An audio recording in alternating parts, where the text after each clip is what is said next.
What's been your biggest change in the last 9 years? Well, in the last 9 years, there has been a lot that has happened, especially in the last 5, where me and you met. We found the van life movement quite early on and decided that was something that we really wanted to try. So we bought a van, converted it ourselves, which took quite a few of those years.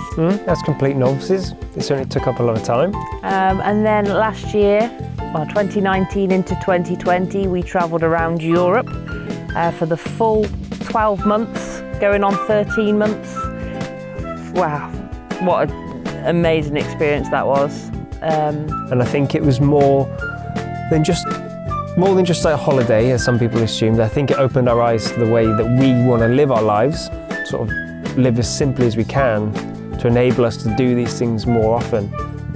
Going back 9 years, if I'd seen someone doing what I'm doing now, I would have been very jealous. But now that person's me, it feels kind of surreal. We're doing things that I never thought would be possible. Always wanted to do, like travel. I never thought I'd get around to it, just for various reasons. So it's amazing in really what a fairly short span of time, what can happen and how your view changes. And I think the biggest thing is getting out of your comfort zone and saying, I can do these things, and pushing yourself. Definitely. What's your most memorable experience in the year 2021? Well, obviously, for a few reasons, experiences have been a bit few and far between, considering what's been going on across the whole world in the last few months. But that's not to say we haven't had any experiences. If anything, it made them more special. I think actually being able to go outside, explore, go on a few adventures, especially with friends, you just realise how important that is. So I'd say we had a nice trip to Cornwall. We managed to get the van out and we had sun, sand, sea. For the first time in 6 months, we hadn't been to the beach, had we? We also had a new member of the team join us, Rufus.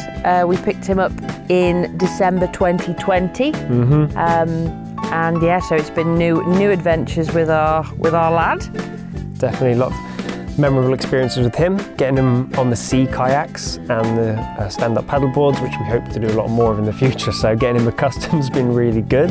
And just generally being able to get out and do things again after a year of fantastic adventures abroad, then almost 6 months of lockdowns and not being able to go anywhere, no real planning for the next adventure. It's been nice to just get out and start, I don't know, seeing new places and getting out into the countryside a bit as well. What is your goal for the next 9 years? Well, I think the main thing is to be happy. That's the one thing that we're working towards. To live a life that's simple and also see the world, not just stay stagnant. I think that's one of the big things for us, isn't it? Yep, I think it's all about sort of streamlining our lives to sort of cut out all the non-essential bits that years ago we would have wasted money and time on, and sort of really work towards what we want, which I think we're getting closer to. Yeah, we want to just travel as often and as long as we can, find a way for that to be financially viable.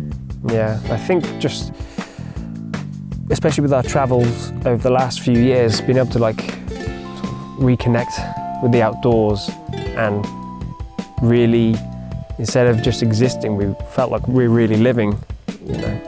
Got to see so many cool places. And even just being up for sunrise, sunset, the tides, the animals, the nature. And I think having experienced that, even though it is a whole year, I still want more of it. There's definitely that thirst for that. So, I mean, if we could do it at least a few months out of every year for the next 9 years, I'd be happy. Yeah, and I think generally seek an alternative lifestyle, if that's a little place that we create that's a self-build tiny home or a plot of land with a double-decker bus on it or something, just as somewhere that we can call home, that we can lock up and leave when it's time to go and travel and to see the world. Yeah, pretty simple goals, I think, really. Achievable? Hopefully. What would you say to Jackery on its 9th anniversary? Well, first of all, I think it's fair to say Cheers. Happy anniversary. congratulations. They've achieved quite a lot in the last 9 years. It's quite hard to believe the company's still relatively in its infancy. It's going to be exciting to see what they do over the next 9 years with innovations and technologies and stuff like that. We generally wish that we'd found Jackery sooner Yep, and that it was in Europe earlier than this last year. yep, definitely. As sort of digital content creators, we will need a lot of power pretty much all the time for laptops and cameras and stuff like that. And the Jackery's been a huge game changer. So yeah, I would say to Jackery, keep doing what you're doing. It's working. Yeah, it's nice to be able to have a relationship with a company that also promotes green energy. Yeah, I think it's what a lot of people want now, a lot more energy conscious, and being able to like store the power of the sun with so much ease is just, you know, a few years ago unheard of. So it's quite incredible really what the product can do these days.